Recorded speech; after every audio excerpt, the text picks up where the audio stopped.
다윗의 시편이 늘 그렇지만 이 시편 145편도 하나님을 향한 아주 간절하고 뜨거운 찬양이 가득한 시편입니다.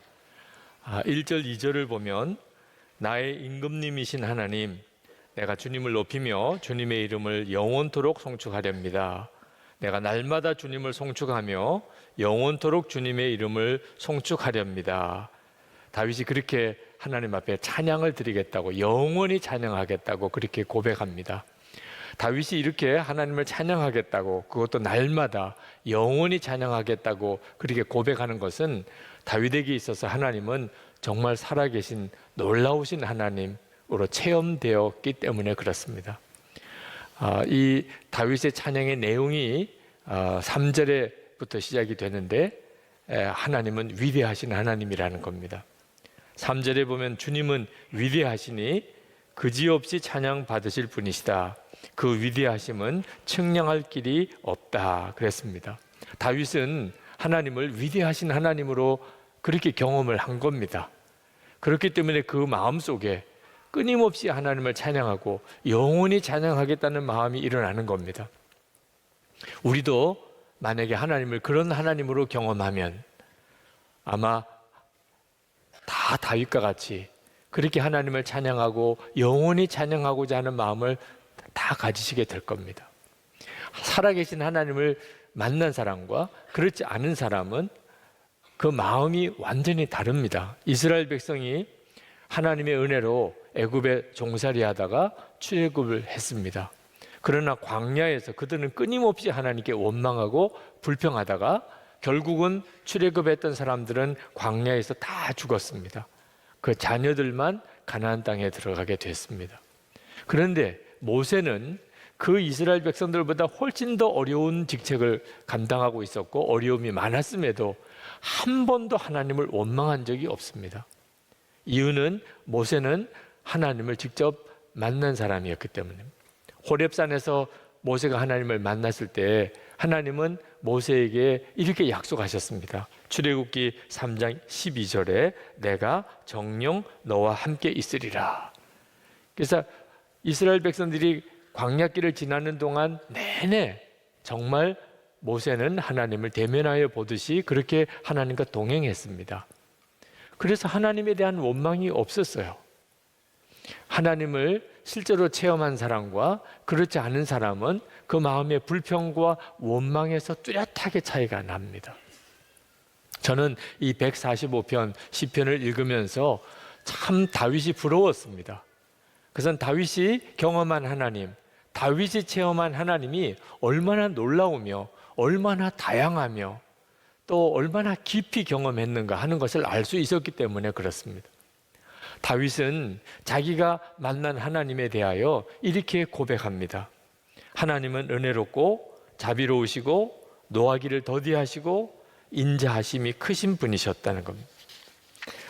하나님은 다윗이 넘어졌을 때 붙잡아 주셨고 짓눌렸을 때 일으켜 주셨고 때를 따라 먹을 것을 주셨고 하나님은 모든 일을 의로움과 사랑으로 행하여 주셨고 다윗이 진심으로 하나님을 부를 때 가까이 계셨고 하나님을 경외할 때 소원을 이루어 주셨고 다윗이 부르짖을 때 구원해 주셨고 하나님을 사랑할 때 지켜주셨고 악한 사람은 다 멸하여 주셨다는 겁니다. 8절부터 20절까지 나오는 내용이 바로 그 내용입니다. 이 모든 내용은 다윗이 그저 시적인 상상력으로 문학적인 표현으로 한 게 아닙니다. 실제로 다윗이 그렇게 경험한 겁니다. 여러분에게 있어서 하나님은 어떤 분이십니까? 여러분이 경험한 하나님에 대한 묘사가 나오게 될 겁니다. 제가 성령의 은혜로 거듭남을 체험했을 때 제 모든 죄가 예수님의 십자가의 보혈로 다 씻음을 받고 그렇게 구원받았음을 분명히 믿게 되었을 때 변한 게 하나 생겼습니다. 하나님께 찬양할 때 어린 양 예수라는 표현이 나오면 나도 모르게 손이 올라가네요. 정말 제 마음속에 뜨거운 감동으로 주님을 그렇게 찬양하게 되더라고요. 예수님은 내 죄를 사하기 위한 하나님의 어린 양이셨어요. 속죄 제물이셨어요. 그 사실이 믿어지니까 어린 양이라는 표현만 나와도 그냥 가슴이 떨리네요. 여러분이 만난 하나님, 여러분이 체험하신 하나님의 부분이 나오면 여러분도 동일하게 아마 반응하게 되실 겁니다. 다윗이 시편 145편에서 고백하는 그 많은 하나님의 모습은 한편 부럽기도 하고 또 한편으로는 기대감도 생기는 것이더라고요. 왜냐하면 다윗이 만났던 하나님, 체험했던 하나님, 그래서 다윗이 그 고백했던 그 하나님은 지금도 저와 여러분이 믿는 그 하나님이시거든요. 우리가 다윗과 같은 체험으로 하나님을 만나지 혹 못했다 하더라도 하나님은 그분이신 게 분명하거든요. 그러니까 우리도 하나님을 그렇게 만나게 될 것이잖아요. 그러니까 이 시편 145편을 읽어가면서 마음에 기대가 생기는 겁니다. 나도 이렇게 하나님을 만나겠구나. 여러분들도 이 시편 145편을 다시 묵상하시면서 바로 내가 이 하나님을 만나야 되는데, 내가 이 하나님을 정말 만나야 하는데, 그런 믿음과 기대감이 여러분에게 있게 되기를 축복합니다. 그러면 어떻게 하면 다윗이 만났던 그 하나님을 우리가 체험할 수 있을까요? 단지 하나님을 그렇게 체험하려고만 하면 실망이 더 커집니다. 하나님을 체험하려고만 애를 쓰면 그러면 오히려 더 답답해지고 좌절에 빠지고 하나님의 말씀을 더 믿기 어려워집니다. 열쇠는 다윗처럼 하나님을 사랑하는 것입니다. 다윗은 성경에 나오는 어느 인물보다도 하나님을 사랑했던 사람입니다. 시편 18편 1절에 유명한 고백을 하고 있습니다. 나의 힘이신 여호와여, 내가 주를 사랑하나이다. 다윗이 하나님을 이렇게 사랑했기 때문에 다윗은 그 놀라운 하나님에 대한 체험을 할 수 있었던 것입니다.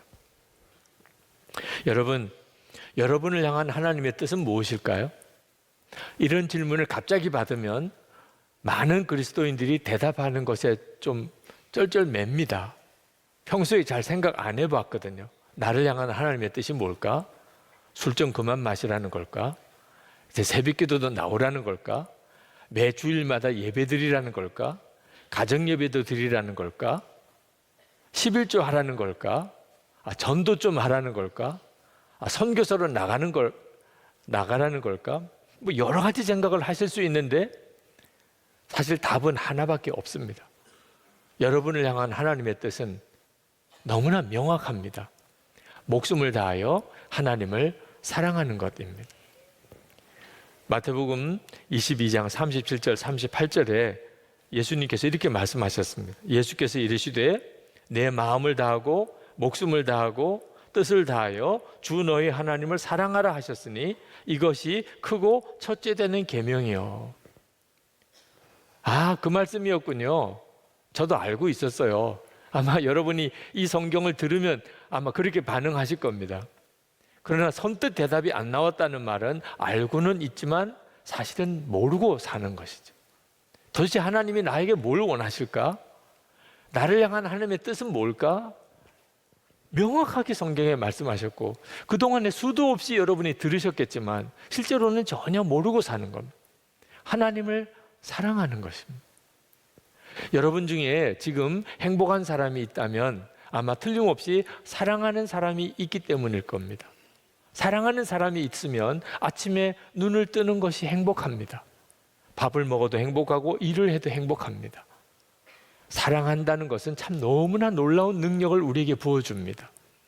그렇게 힘든 일인데도 꿋꿋이 참 열심히 일하시는 분들을 보면 대부분 다 사랑하는 자녀들이 있기 때문입니다.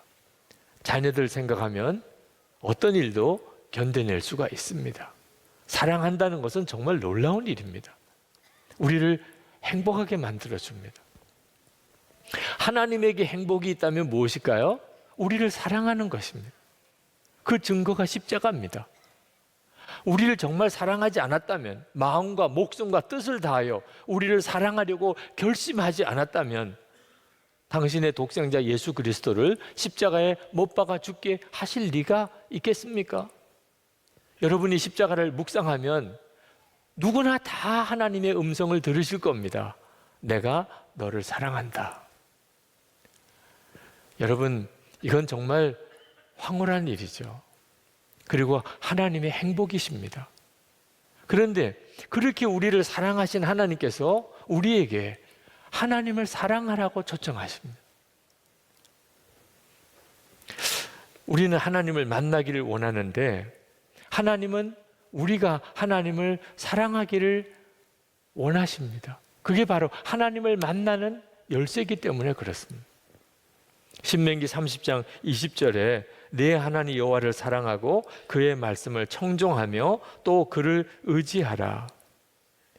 요한복음 14장 21절에 나의 계명을 지키는 자라야 나를 사랑하는 자니 나를 사랑하는 자는 내 아버지께 사랑을 받을 것이요 나도 그를 사랑하여 그에게 나를 나타내리라. 여러분, 순서가 바뀌어진 것처럼 보입니다. 나를 사랑하는 자는 하나님의 사랑을 받을 것이라. 사실은 엄밀히 말하면 하나님이 먼저 우리를 사랑하셨습니다.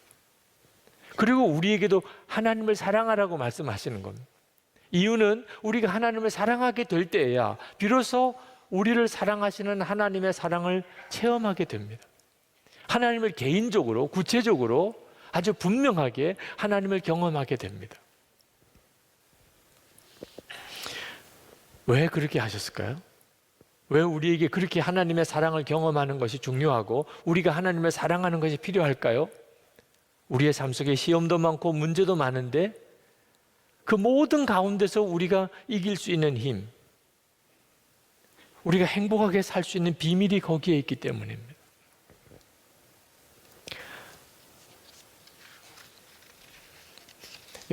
여러분의 삶 속에 하나님에 대한 사랑이 정말 있는지를 한번 가만히 살펴보십시오. 여러분이 힘들고 답답하고 또 문제가 많고 시험이 많은 이유는 여러분에게 진짜 사랑의 대상을 발견하지 못했기 때문에 그렇습니다. 바로 그것 때문에 하나님이 우리를 강권하시는 겁니다. 하나님을 사랑하라고. 베드로가 예수님을 3번 부인하고 심지어 저주까지 하고 완전 낙심에 빠졌었습니다. 그렇지 않겠습니까? 예수님 뵐 면목이 있겠습니까?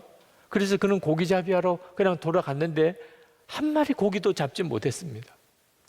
마음도 잡지 못하고 삶은 수렁에 빠진 것 같고 영적으로 좌절에 빠진 베드로를 예수님이 만나러 오셨습니다. 그리고 그 베드로에게 예수님이 하신 것은 어처구니 없게도 예수님을 사랑하는지를 물으신 겁니다. 요한복음 21장 15절에 요한의 아들 시몬아, 내가 이 사람들보다 더 나를 사랑하느냐? 이 물음 앞에서 베드로는 예, 제가 주님을 사랑합니다 이렇게 대답 못했어요. 베드로도 체면이 있죠. 그러나 베드로의 마음의 중심에 여전히 주님을 향한 사랑이 분명히 있었어요. 그래서 베드로는 주님이 아시잖아요. 주님이 제 마음을 아시잖아요. 그렇게밖에는 대답을 못했지만 분명히 주님을 사랑한다는 고백을 한 거죠. 그리고 베드로가 살아났어요. 예수님을 3번 부인하고 저주까지 했던 그 베드로를 예수님은 다시 위대한 사도로 쓰셨어요. 주님을 사랑하는 고백이 나오고 정말 주님을 사랑하게 될 때 인생이 확 바뀌어요. 오늘 이 시간에도 주님은 여러분에게 하나님을 사랑하는지에 대해서 물으세요. 내가 나를 사랑하느냐? 물으세요. 왜 그렇지? 우리를 살리려고 하시는 거예요. 온갖 시험에서, 온갖 문제 속에서 우리에게 다시 살아날 힘을 주시려고 하심입니다. 하나님이 나를 사랑하신다는 것을 믿는 것도 놀라운 힘이에요. 그러나 내가 하나님을 뜨겁게 사랑하게 돼, 목숨을 다하여 하나님을 사랑하게 되는 것은 비교할 수 없이 엄청난 은혜입니다. 많은 그리스도인들이 하나님을 뜨겁게 사랑하는 그 은혜에 들어가기 전에 다른 사람들을 섬기는 일, 봉사하는 일, 그렇게 하다가 낙심하고 지치고 좌절하는 일을 겪습니다. 이유는요, 사람을 사랑하는 것은 2번째 계명이에요. 남편을 사랑하고 아내를 사랑하고 부모를 사랑하고 자식들을 사랑하고 교인들을 사랑하고 직장 동료들을 사랑하고 원수를 사랑하고, 그거 전부 다 두 번째 계명이에요. 첫 번째 계명이 먼저 있어요. 하나님을 마음을 다하여 목숨을 다하여 뜻을 다하여 사랑하는 것이 첫 번째 계명이고, 그리고 두 번째 계명이 내 이웃을 내 몸과 같이 사랑하는 거예요. 첫 번째 계명이 분명치 않으니까 두 번째 계명이 안 되는 거예요. 여러분, 사랑과의 관계에서 어려움이 생겼습니까? 사랑이 안 되십니까? 배신을 당했습니까? 여러분의 삶 속에 지금 수렁에 빠진 것 같은 어려움이 생겼습니까? 다 포기하고 싶습니까? 하나님을 사랑하라는 부름에 반응해 보셔야 합니다. 거기에 답이 있어요. 어떤 교회 여성교회 회장님이 목사님에게 사표를 가지고 왔어요. 더러워서 못 해먹겠다는 거예요. 하도 회원들이 협조를 안 해주고 그래서 못 해먹겠다는 거예요. 목사님이 하도 난감하셔서 제가 권사님을 선교회 회장으로 세운 게 아니고 하나님이 권사님을 세우셨으니 사표는 하나님께 내세요. 강대상 가서 올려놓고 가세요. 그래서 그 권사님이 또 강대상까지 갔다는 거 있잖아요. 사표를 들고. 내 막상 올려놓으려고 그러니까 차마 하나님 앞에 더러워서 못 해먹겠다고 말을 못 하겠더래. 그래서 죄송해요 그러고 갔다는 거죠. 네. 결국은 하나님과의 관계에 문제가 있었던 거예요. 하나님과 관계에 문제가 생기니까, 뜨겁게 하나님을 사랑하는 것이 안 되니까, 그러니까 모든 것이 문제가 되고 시험이 되고 낙심이 되고 좌절이 되는 거예요. 1시간 기도 운동을 합니다. 여전히 1시간 동안 기도하는 거 힘들다고 하는 분들이 있으세요. 그것은 기도가 힘든 게 아니에요. 사랑에 문제가 생긴 겁니다. 1시간 기도는 목표를 달성하는 게 아닙니다. 주님을 뜨겁게 사랑하자고 하는 거예요. 데이트 시간이에요. 사랑하는 사람하고 데이트 시간이 1시간이 어찌 깁니까? 하나님을 뜨겁게 사랑하게 되면 탈진함이 없어져요. 유혹이 사라져요. 더 이상 유혹받지 않아요. 죄 짓지 않게 돼요. 싸울 이유가 없어요. 하나님을 뜨겁게 사랑하는 것은 우리 인생 전체를 살려내는 거예요. 어떠한 사람도 내가 그를 목숨을 다하여 사랑하겠다고 하면 인생이 사는 삶이 하루의 일과가 다 의미가 달라지는데, 하나님을 목숨을 다하여 사랑하게 되면 그러면 우리의 삶에 어떤 놀라운 변화가 일어날까요? 그러나 하나님은 보이지 않는 하나님이신데 어떻게 하나님을 사랑할 수 있을까요? 여러분, 초대교회 때 성도들은 예수님을 실제로 보지 못한 사람들이 다였어요. 예수님을 실제로 육신으로 주님을 본 사람은 극히 일부였어요. 그런데 그들은 보이지 않는 예수님을 사랑했다고 그랬습니다. 베드로전서 1장 8절에 예수를 너희가 보지 못하였으나 사랑하는도다. 이제도 보지 못하나 믿고 말할 수 없는 영광스러운 즐거움으로 기뻐하니, 예수님 눈으로 보지 못해도 얼마든지 사랑할 수 있다는 거예요. 다윗도 하나님을 보지 못했을 거예요. 그런데도 어떻게 다윗은 그렇게 하나님을 사랑할 수 있었을까요? 다윗의 고백 속에 그 비밀이 나옵니다. 18절에 다윗은 이렇게 고백합니다. 주님은 주님을 진심으로 부르는 모든 사람에게 가까이 계신다. 19절에 주님은 당신을 경외하는 사람들의 부르짖는 소리를 듣고 구원해 주신다. 20절에 주님은 당신을 사랑하는 사람은 누구나 지켜주시며. 그러니까 다윗도 처음에는 그냥 주님을 진심으로 부르는 사람이었어요. 항상 주님을 바라보며 주님을 사모하는 마음을 가졌어요.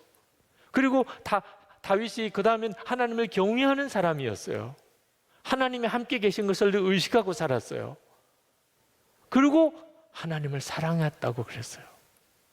여러분도 똑같습니다. 항상 주님을 생각하고 주님을 바라보고 그렇게 주님을 경외하는 마음을 가지고 그렇게 주님을 사랑하게 되는 거예요. 누구나 다 처음부터 하나님을 뜨겁게 사랑하는 그런 사람은 거의 없어요.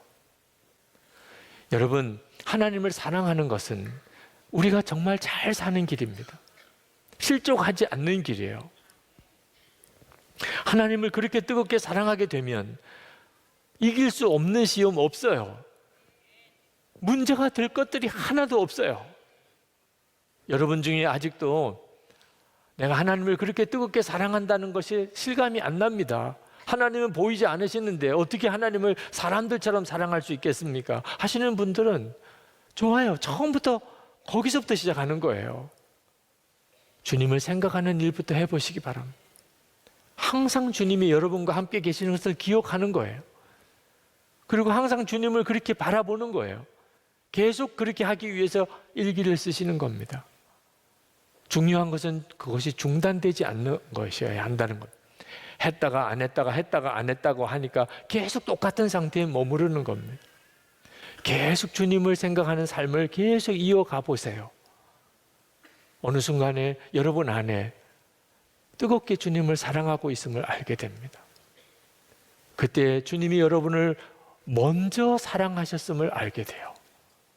하나님의 사랑이 여러분에게 부어지게 되고 다윗이 경험했던 그 놀라운 체험들, 하나님에 대한 깊은 경험이 여러분에게도 오게 됩니다. 그동안에 하나님을 사랑하라는 말은 많이 들었지만 실제로 하나님을 그렇게 뜨겁게 사랑해 보지 못하고 살았다고 생각하시는 분, 그런데 오늘 성령께서 정말 마음에 내 문제는 하나님을 사랑하는 데 있는 거구나 하는 사실을 깨닫고 그냥 하나님을 사랑하는 것도 아니고 마음을 다하여 목숨을 다하여 뜻을 다하여 내가 한번 하나님을 그렇게 사랑해 보고 싶습니다. 그런 마음에 감동이 있으신 분들은 우리 일어나서 찬양하고 기도하십시다. 일어나서 하나님께 하나님 제가 정말 원합니다. 제가 마음이 준비되어져 있습니다. 저에게 오셔서 항상 제 마음의 왕이 되소서. 그렇게 주님을 뜨겁게 사랑하며 제 남은 생애를 살게 하소서. 우리 먼저 주님께 여러분의 마음을 담아 찬양하겠습니다.